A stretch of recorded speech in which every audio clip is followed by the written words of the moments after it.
Grow your superfans without selling your soul. It can sometimes feel like an impossible proposition as an author. The hustle and bustle of needing to write a new book every month, to constantly be at the top of the charts, to be doing all the different promotions, to be doing Amazon ads and Facebook ads and social media.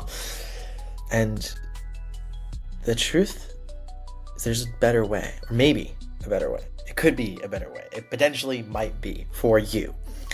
And that way that we're learning about today is called being an artisan author. Johnny Truant is coming on to chat with us all about it. And Johnny is amazing. I have been listening to Johnny now for the better part of a decade. I was listening to his podcast back when he was doing it with Sean Platt and Dave, and he was one of the people who got me into independent publishing and one of the people who showed me this is possible and completely changed my life. So I want to just first of all say, what a cool moment that he came on the pod. Like, that's like a geeky, cool moment for me. And second of all, like, I hope you enjoy our conversation. He currently has a Kickstarter going on right now, all about being an artisan author. So you can check out the Kickstarter, be linked down below. And I'm super excited to get into this pod. This conversation will be a lot of fun. So yeah, let's just dive in. And hopefully by the end, you'll learn something key, which is how to approach the author world and your author life in a way that works better for you. Johnny, I'm very excited to be interviewing you because I wasn't that long ago. I mean, maybe it was close to a decade ago now, but when I was like listening to your podcast with the guys and actually like getting into self-publishing, and you were one of the people who I looked up to, still look up to, and who helped send me on this journey. So I first of all just want to say thank you. Yeah, no, like you're one of just the sort of really great souls in this industry, which there's plenty, but there's also not enough of. So we're very lucky to have you. And for those who might not be as acquainted with you as I am, tell us what has been your journey here in this storytelling world? Because I mean, you've had many arcs at this point. Yeah, I have. So first of all, thank you for that wonderful intro. The thing you said about being a good soul is like the best flattery I've ever gotten. That's very kind. To give people the rundown on what I've done. So circa 2012, I had been a writer almost my entire life, but that meant that I was putting down words on paper or later on, hard drive. I did literally write on paper back in the day, and I've always wanted to do that. This was something that I came to very joyously, like I just wanted to create it, and there was no thought of money at the beginning. And then I started to get to the point where like, I could maybe try to pitch a novel. And I did all this Writer's Digest sort of stuff that, you get an agent, you send query letters, and you had to physically print a letter and sign it. And I won't go into all that, but I did go down that path for a while. And it was before digital self-publishing was a thing. And so it was very, very difficult. And people do break through, but I never did. I just collected a bunch of rejection letters and then started a degree in molecular genetics of all things, nothing related to writing. Right, I have degrees in molecular genetics and philosophy. And I actually started a PhD in genetics before realizing that it wasn't for me. And that's a whole story too, but I realized, okay, well, let me go back and find something to do. What can I do? I can write. So I wrote articles and things that people would pay me for, but I eventually wanted to write a novel. And that's when I ran across my oftentimes partner, Sean Platt, because Sean and Dave were writing their series Yesterday's Gone in the new digital self-publishing world, which was pretty new. This was, Hugh Howey was still super active at the time. He's disappeared a little bit, and good for him. It was the days of John Locke and Amanda Hocking. And when I saw that you could make this system work on your own, I wanted in. And so we started the self-publishing podcast, which ran for 10 years in various iterations. And that's when you ran across us. And we wrote a book called Write, Publish, Repeat that attempted to codify that into some logical form. It was super verbose, but people loved it. We also ran a Smarter Artist Summit, which was a conference for 4 years in Austin, and we did a bunch of stuff in the field. So anyway, I was kind of known early on in that way and wrote books, just a ton of books. So I used to publish 1.5 million words a year, which is why today, and I know this is skipping ahead a little bit, like people are kind of like, oh, you don't like rapid release? I thought you were in rapid release. And I said, no, I released rapidly. That's different from the philosophy of rapid release. Fast forwarding through all of this, do you want me to get into where the story really begins? Because I'm just monopolizing the mic. No. Actually, let's get into the story begins in a moment, but I think there's something to parse out here.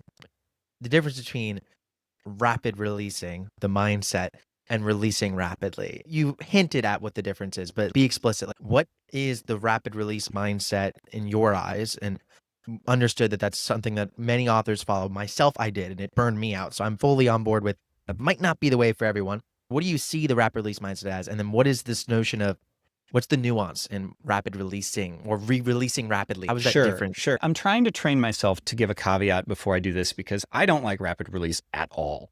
And so if I don't give the caveat, then it looks like I'm crapping on people when I don't mean to. The problem that I have with rapid release, capital R, as a philosophy, as a way of releasing, and I'll explain the difference in a minute, is that it's usually given as default for most people when in fact a small minority of people actually suit it. And even those people, it's hard to keep up the pace that it requires for a sustainable period of time. It has to kind of be a flash in the pan for a few years, maybe, and then you have to do something else because most people can't rapid release for like the rest of their lives. So the difference that would be that releasing rapidly, like what I did, I published a lot of books, was an attribute of and a consequence of the way that I write. I am naturally in flow when I write fast. I fall out of flow when I write slowly. And so because I do that, and because I was working mainly with a partner, with Sean Platt, is how I've written most of my fiction. We had a lot of books and we wanted to cover a lot of genres and tell a lot of stories. And so we put them out quickly. And rapid release is like a philosophy. It's like, this is the way that you play the Amazon algorithms, which are what's going to do the majority of your book selling for you. And there are rules that go with rapid release. It isn't just releasing books quickly. You need to release similar books.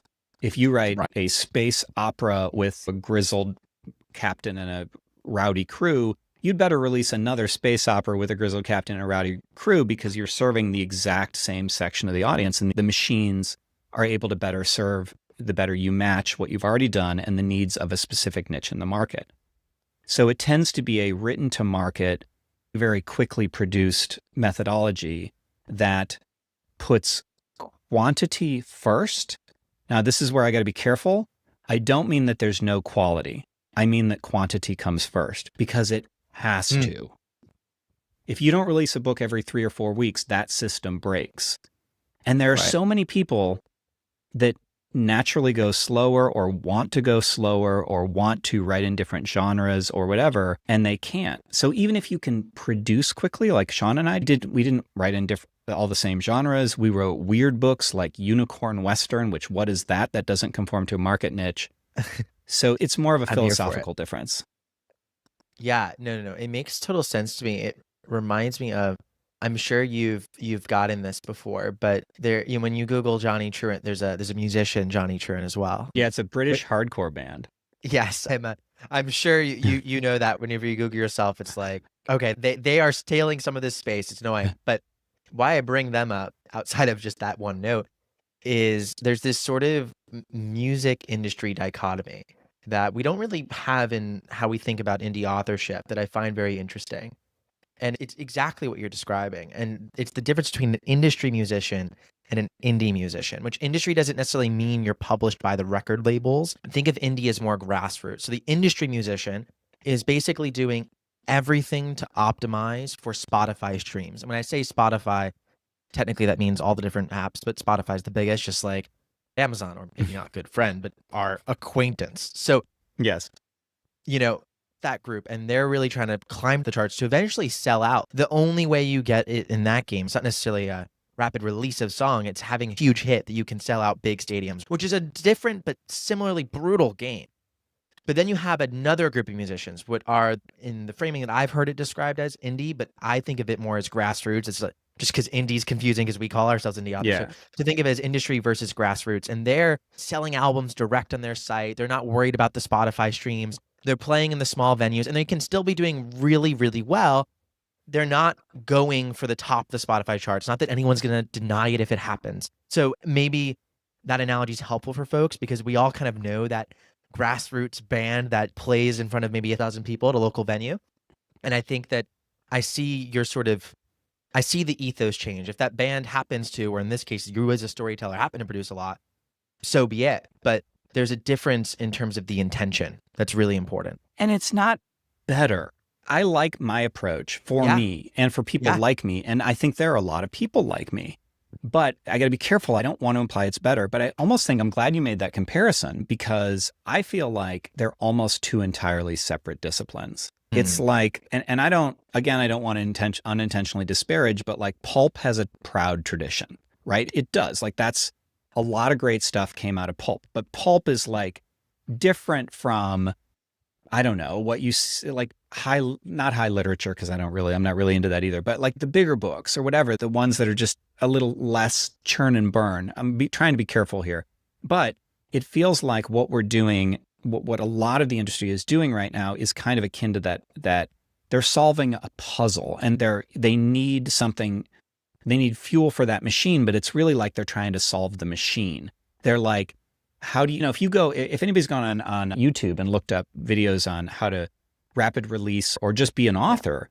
you'll get things on the sidebar that are like how to make $1 bazillion on Amazon selling widgets. Low content books, right? Low content. Or not even books. They'll be like, anything like affiliate things. And what that says to me is it reminds me that approach has gotten conflated and mixed in with, you can sell anything. You can sell anything. You can be like somebody who works on arbitrage, or you can be a creator who's just like firing out stuff.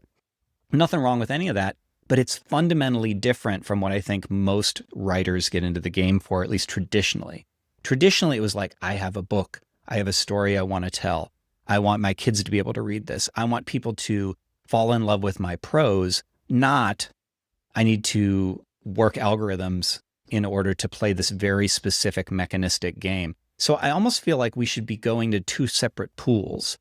Not that either is preferable, but they're different pools. So I feel like rapid release people should be going in one direction, and the people who want to do other stuff should be going in the other direction.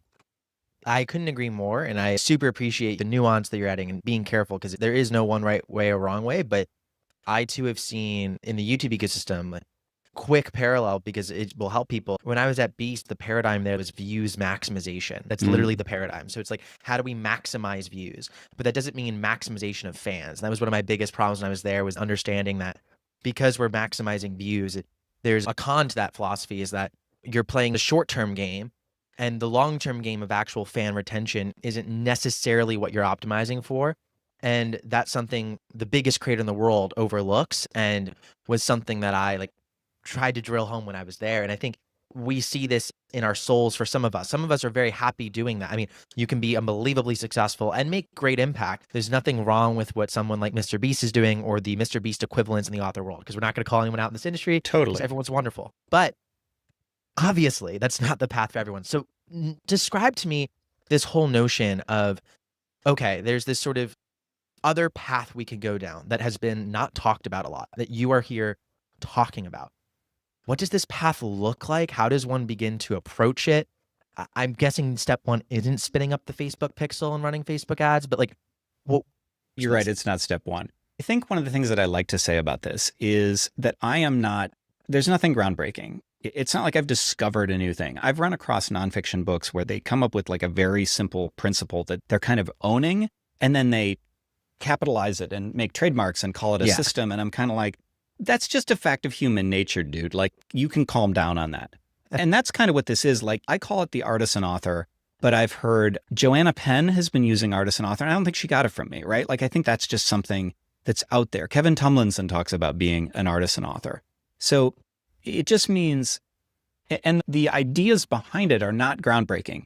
Like, you could put it on the back of a napkin. If we were hanging out together and you were like, okay, I'm not going to talk to you again for a while. Tell me everything you know, but I only have the back of a business card. I could write the important stuff on there.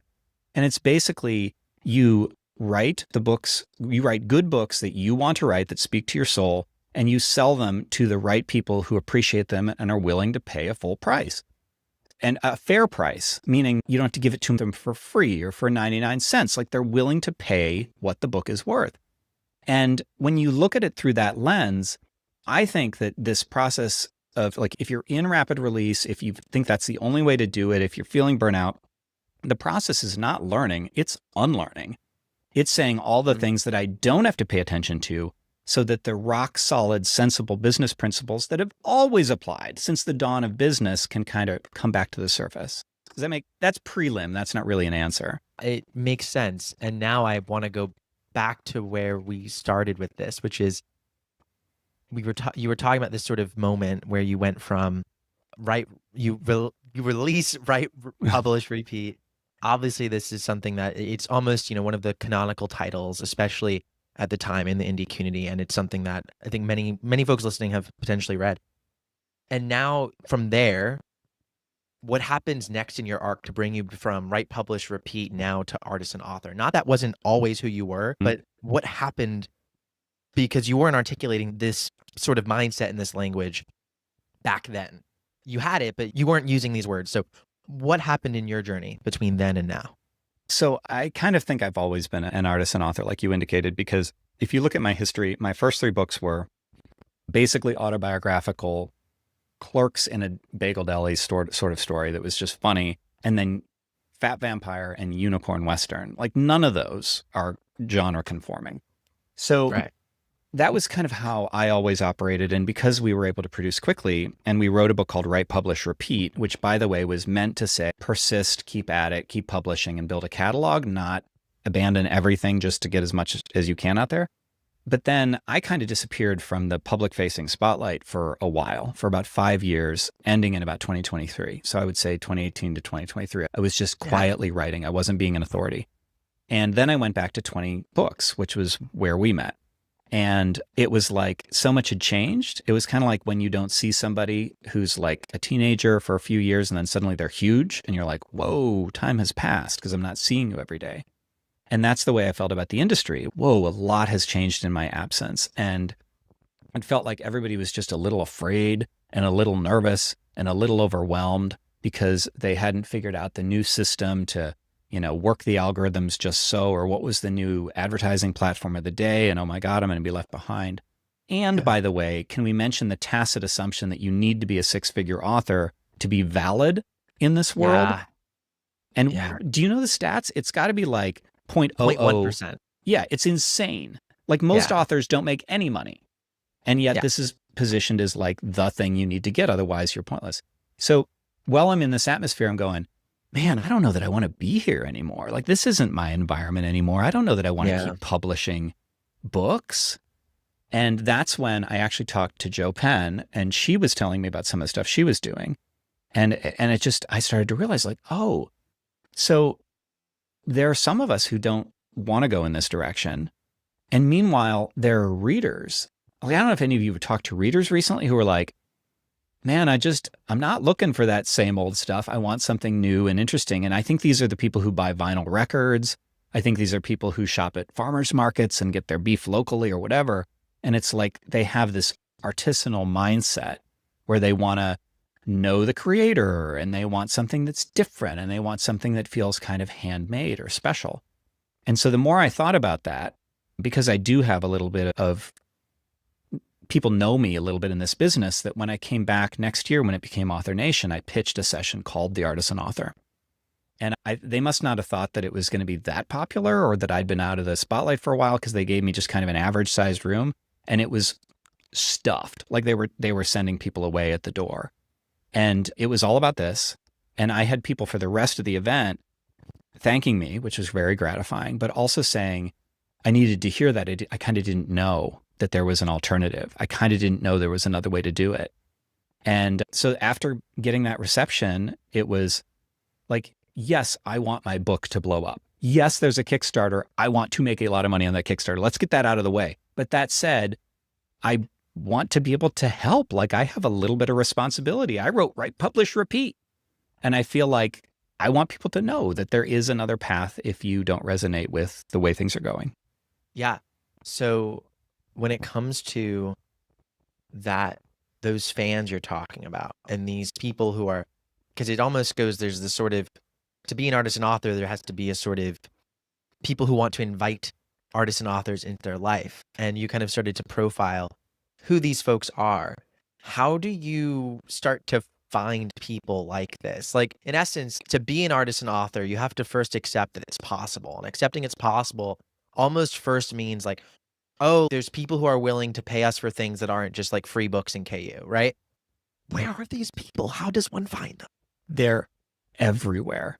And that's part of, so I talk about this paradigm shift. I wrote it up in the book, but I've talked about it in an article. If you go in saying, okay, well, I'm ready to do this. I'm ready to be an artisan author. I'm ready to charge more for my books. I'm ready to get crazy. But you don't shift the paradigm in which you're working, will not work. If you just say, oh, I'm just going to charge more, and you just go to Amazon and price your books at 99 cents, or you say, I'm going to go wide and I'm going to get out of KU. By the way, KU and rapid release, not the same thing. You can be in KU and be an artisan author and vice versa. That said, the reason I say they're everywhere is that we, as a community of self-published authors, have myopically focused, and this is a generalization, but I think that it's a generalization for a reason, on Amazon ebook American buyers in Kindle Unlimited, usually. So there's a lot more out there, you guys. Like, it's so weird to think that if you combine Amazon only, a lot of people don't shop on Amazon. I have talked to authors who don't even know that self-publishing is a thing. They don't even know. They're like, those people are out there. So believe me, the readers are like, a lot of people only go in person to buy books. A lot of people only go to conventions to buy books, and they don't buy anywhere else. Off Amazon buyers, definitely a thing. Away from America buyers, also definitely a thing. Guess what? America isn't the only country in the world that reads English. There's a lot of other people out there. And then the way that most of us focus on ebooks only, and I get it, it's the lowest hanging fruit. But if you combine all of those things together and you say, okay, so is there anybody out there? Because the sweet spot for the target of rapid release, since it's Amazon algorithm driven, is an American Amazon ebook buyer. That's the sweet spot. So how many buyers out there are not American Amazon ebook buyers primarily? And the answer is most of them. Like, each of those individually may be the largest slice in the pie, but all the other things combined are actually larger than that slice of the pie. To get a little bit more specific, there are many, many ways to do it. My favorite is to connect with people one-on-one. And that can happen through your email list. My number one tip for building true fans, which I know we're going to talk about true fans, is to answer your email. Oh my God, it drives me so nuts because I will get emails from readers. Maybe you've had this experience, and like, you'll answer them and they'll go, oh my God, I can't believe you answered me. And I get that so consistently that the only thing I conclude is that most authors are not answering their emails from readers. So you treat people like people, and suddenly they value you. So you can do it that way, but my favorite ways are actually in person. And I know that all the introverts just tuned out right now. But if you want to make a genuine human connection and you're looking for a reader who isn't looking for that big box mass market sort of appeal, those people are going to look for more one-to-one connections. That's kind of the nature of the beast. So it's everything from going and selling at Comic-Cons to just letting the people around me know that I'm a writer. Like, you can do that. And I don't mean selling to them. I don't mean selling to my friend group. I mean, just they're aware. I don't get up on a soapbox and talk about it. They just happen to know. And what happens is you start to get people telling other people about it. Or they'll say, I had somebody tell me about, as I know I'm doing live sales, they'll say, oh, there's this huge market that you should definitely apply to. And by the way, I know the person who runs it, and we'll give you a free table. Like, that sort of thing happens if you just make yourself available as a person. And this is why I say it's about unlearning. Like, how do you be a person? You just be a person. How do you treat people like individuals? Well, you stop treating them like they're not individuals. Things that work are so simple and so straightforward. It's like, if we just open our eyes, these people are everywhere. It's like you can pluck fans out of the ether who don't even know that they're in the market for a book.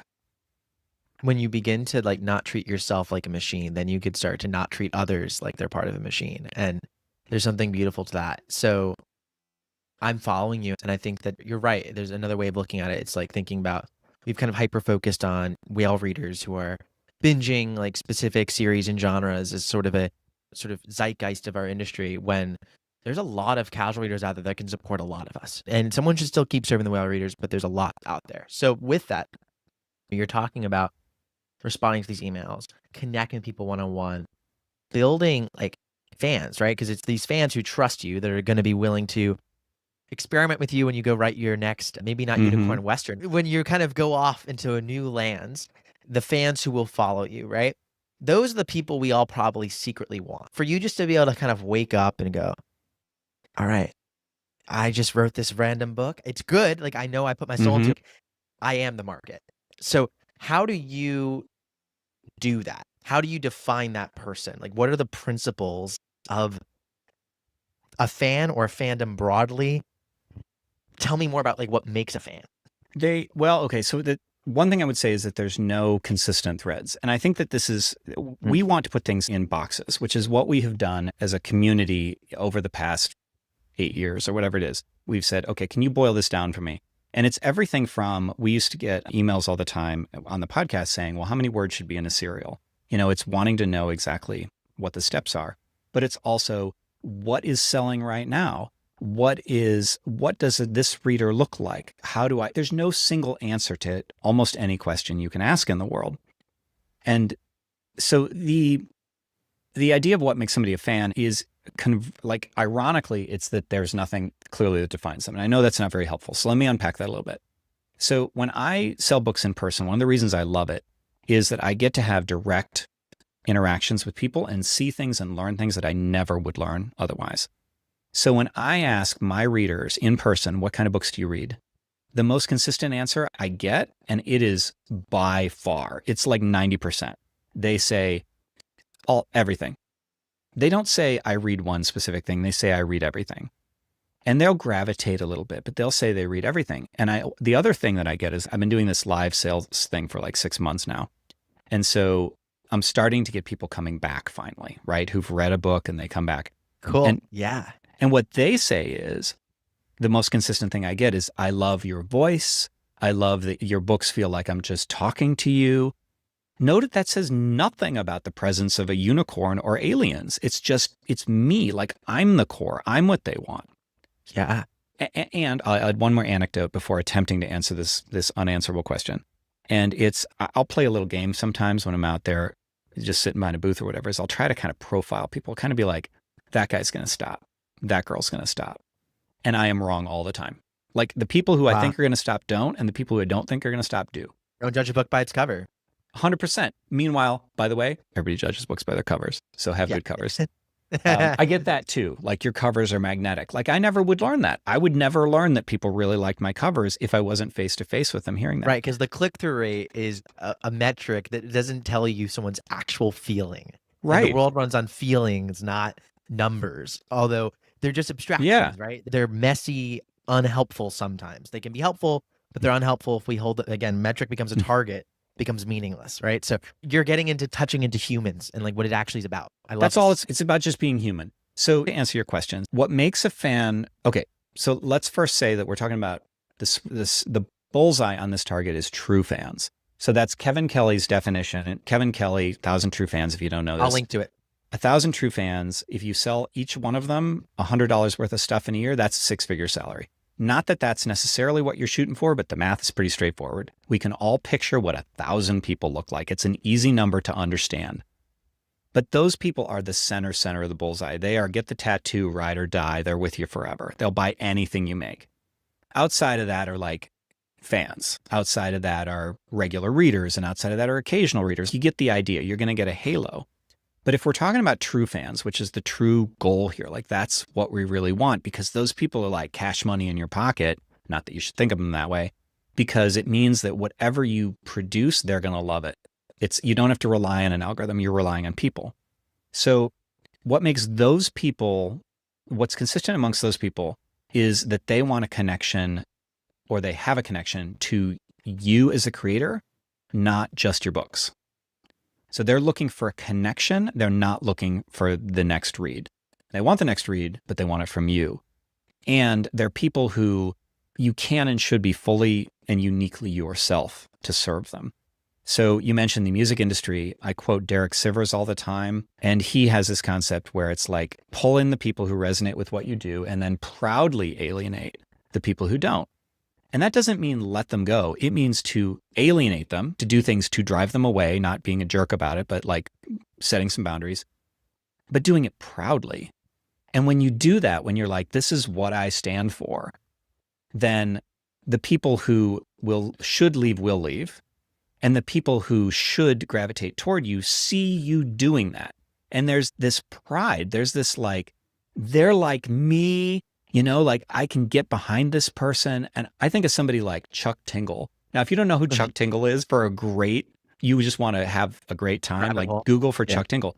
And Chuck Tingle has these absurd, I guess they're largely queer erotica, but like there's a lot of other stuff in there too.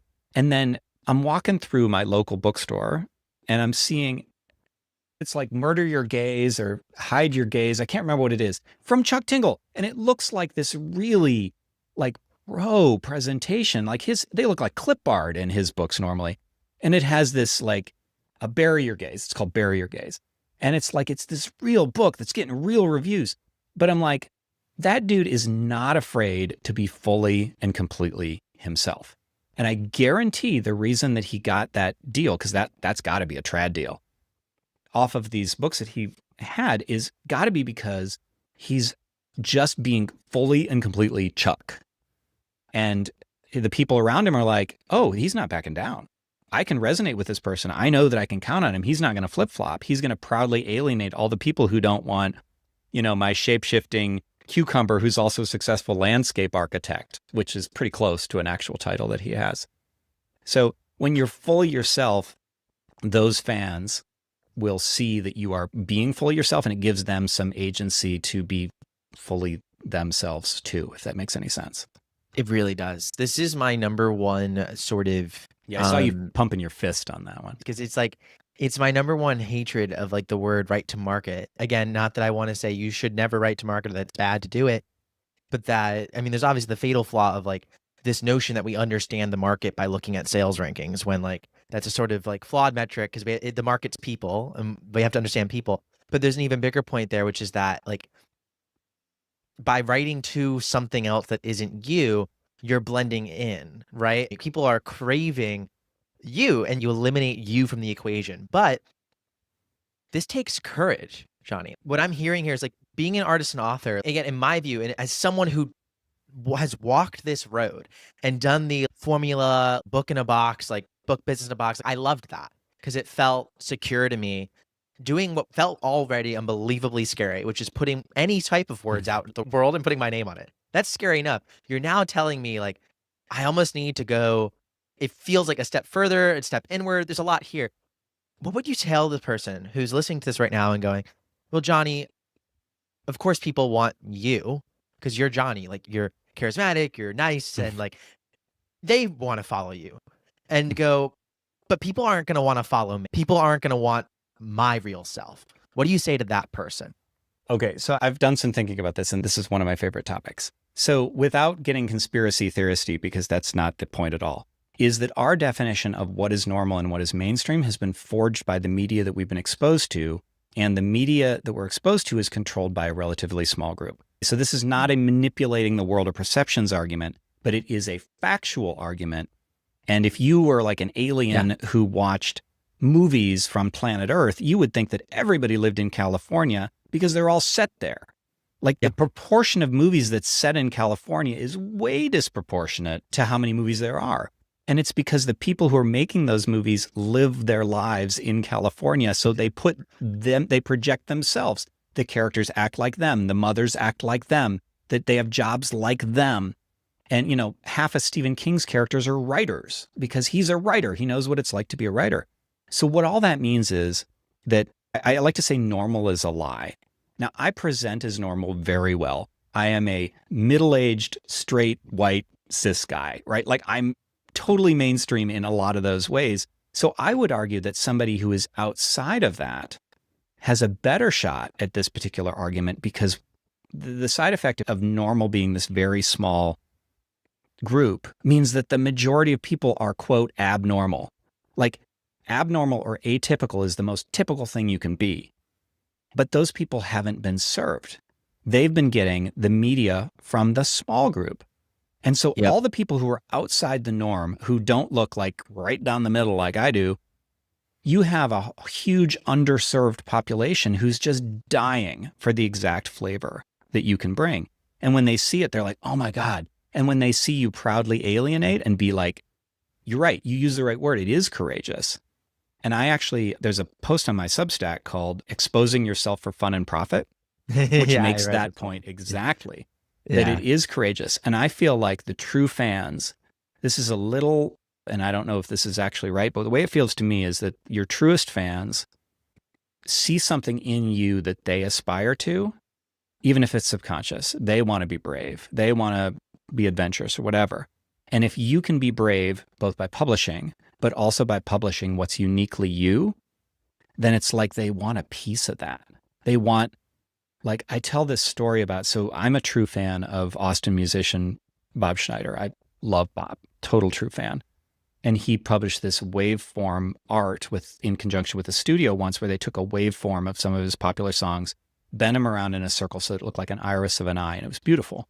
Ooh. And I'm sitting there thinking, I want one of those. Yeah. And I'm not an art guy. Like, I do have this painting behind me that one of my high school friends made, but it's like, cool. If I were to see that, if I were to put it right over here, I would every day have this visual connection and a reminder of a creative choice that was made by somebody that I admire that was brave.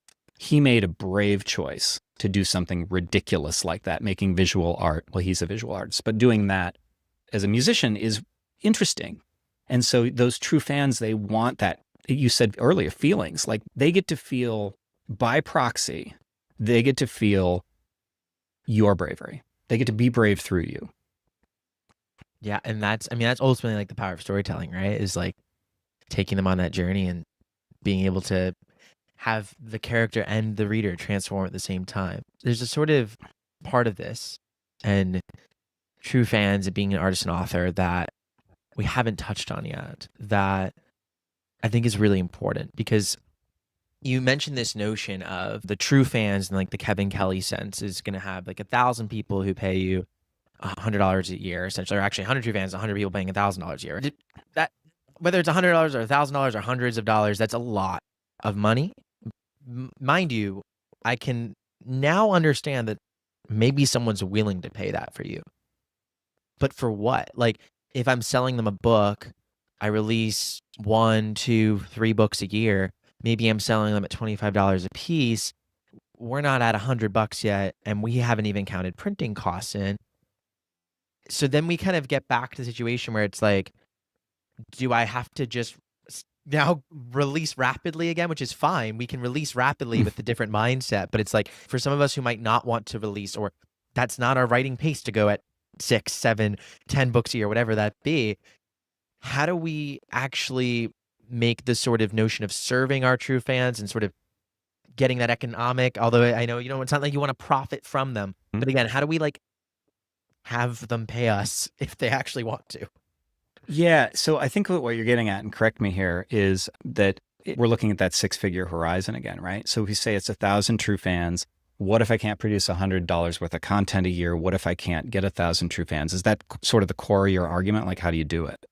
Yeah, that's also been the sort of, everyone debates about Kevin Kelly, right? Well, I way back before I was even publishing books, I was known for my kind of brutal truth. Like, old school Johnny was like tough love. And here's the tough love. It has always been true. Always been true. This is not new, but people act like it's not true. And that's, you might not make 6 figures. You might not make a living. You might not make 5 figures. These things have always been true. And I think that the industry has been doing us a disservice by implying that they are usually true. So, number one, it's a creative endeavor. You're taking a risk. You're taking a risk with anything. As they said in the movie Airplane, you take a risk every time you cross the street or stick your face into a fan. That is just the way it is. But that said, you might not choose to be a 6-figure author this way. And that is not, people end up not being 6-figure authors while aspiring to be them in the usual system, but that's normal. So all I'm saying is it might happen anyway. But here's the cool thing. This is what I think is really cool about true fans, is that yes, 1,000 is hard. Let's be clear about that. It is not easy to get 1,000 true fans. It's super hard. You have to sift through thousands and thousands of non-true fans. However, you can also have 100 true fans. Before you get to 1,000, you're going to have 100. You can have 200, you can have 500, you can have 50. And if you have 50 true fans and you can produce books, I mean, let's do the math there. So 50 people, and let's say, you can make $50 a year, then that's $2,500, which isn't any great shakes, but go look at the statistics. That's way better than most people are earning now. It just sounds bad Yeah. because the 6 and 7 figure authors are the loud ones. They're the ones that everybody hears from. So that's part of the answer is, and I think it's a good one, honestly. I think it's empowering to realize that $2,500 a year, that's $200 a month. That might be somebody's car payment. Like, wouldn't it be nice to not make your car payment? Or like a lot of people don't want to quit their jobs and work full time. They're comfortable. My wife would never want to do that if she was a writer because it's inherently unstable and she's a stability person. So it can be a side hustle. It can be something that you grow into. And if you're persistent, I mean, here's another truth that I don't want to go foul of rapid release again, but if you have more books, you will make more money. Also true. Yeah. I just don't think you should rush to it. So if you build a catalog, you know, when I go out and sell books in person, I have a huge display because I've been in this for a long time and I have written quickly. I have like 80 books on the table, different books. And so that gives me an advantage over somebody who has one book. But that doesn't mean that the person with one book couldn't go out this weekend and make some sales to real people in person right here, right now. By the way, a super empowering thing to try, just saying. I love that answer. I think it's an important one. I mean, it's the sort of thing as well is what we want to optimize for being true to ourselves or being a 6-figure author. And I think sometimes being true to yourself gets you to 6 figures and sometimes it gets you to 5 figures. Sometimes it gets you to somewhere in between.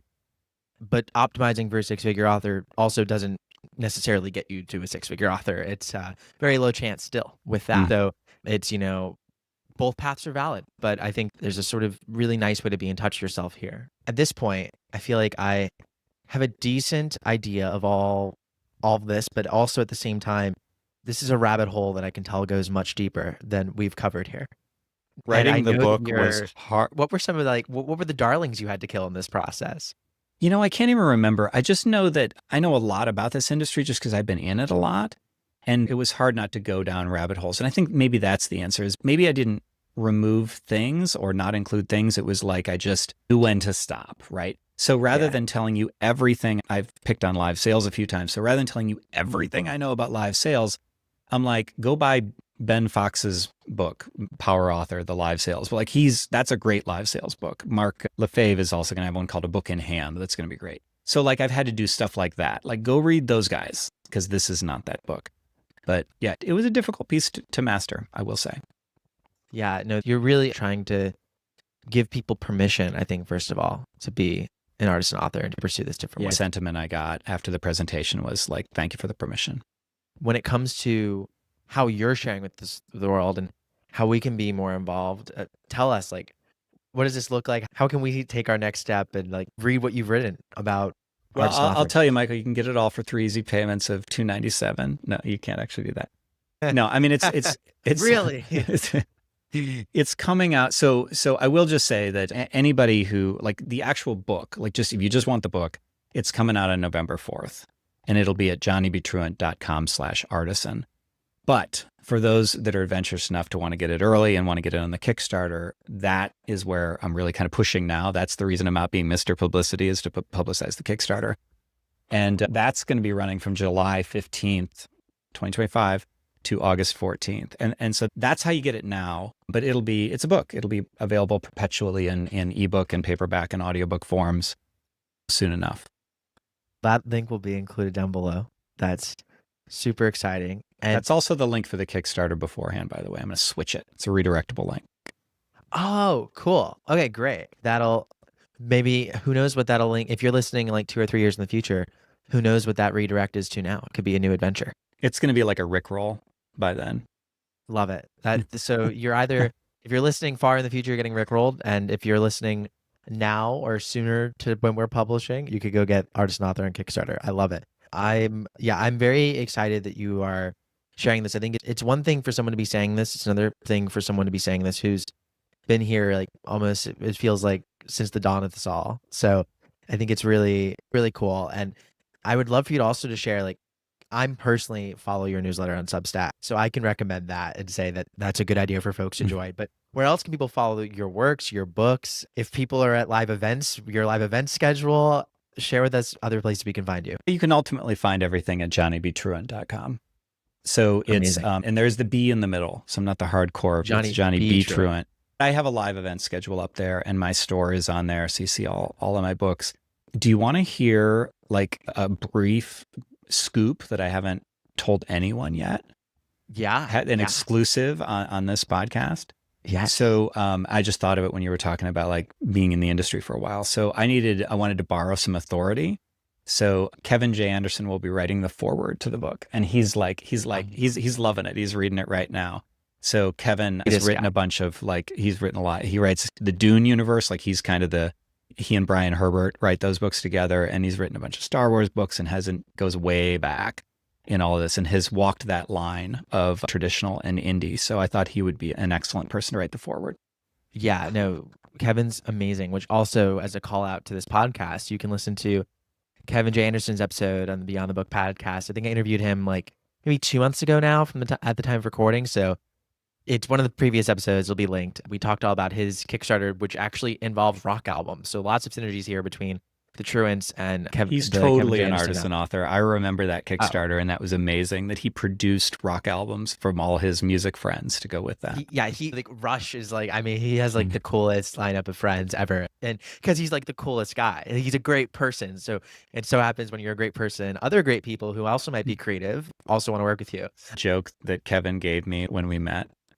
So I said, Dune is my favorite book. I was just super like fanboying a little bit, even though he didn't write Dune, but he's in the universe. Yes. And so I said, Dune is my favorite book. He goes, really? Don't you think it's a little dry? I love it. I love it.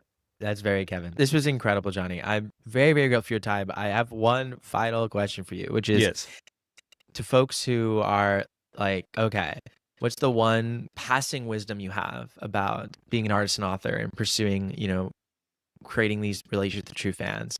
Is there any sort of nugget of wisdom that you haven't shared yet that you want to leave us with? Yeah, stop listening to gurus. Stop thinking that one person is going to have the answer to you, and that includes me. Like, this is not some sort of, since I do have some history in this field, it's been like, I'm very wary. I don't want anyone to like say, oh, artisan authoring is now the new thing. And I know, hey, start getting emails like, how can I be myself most authentically the quickest? And like, how many books do I need to produce? Like, I'm just waiting for that.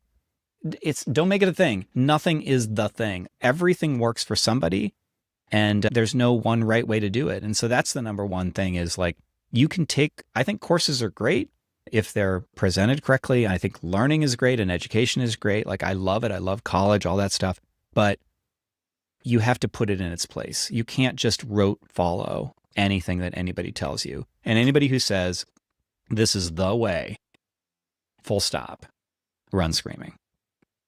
Yeah. I think you have the answers within yourself. You don't need to idolize. We shouldn't be idolizing humans for sure. Right. That's not, regardless of whatever anyone's religion or if you follow one, don't make gods out of humans. 100%. This is great, Johnny. Thank you so much for being here. Yeah. Thanks, Mike. And that was it for this podcast episode. Thank you again, Johnny, for coming on. It was a ton of fun. And if you're still listening, first of all, thank you. And second of all, you should go grab Author Decks.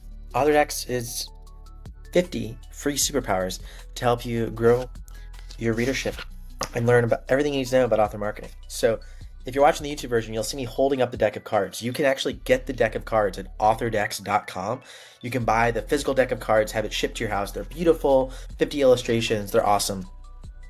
If that's not your jam, absolutely no worries. Then all I ask is that you download the free version. You just have to sign up for my mailing list at authorsidekick.com. You'll get it completely for free, and I promise it'll help you grow your author career. Whether you've written one chapter or published 100 books, there's some insights in here that will help you unleash your superpowers to grow your readership. With all that said, I hope you have an amazing rest of your day. And as always, don't forget, together, we are boundless.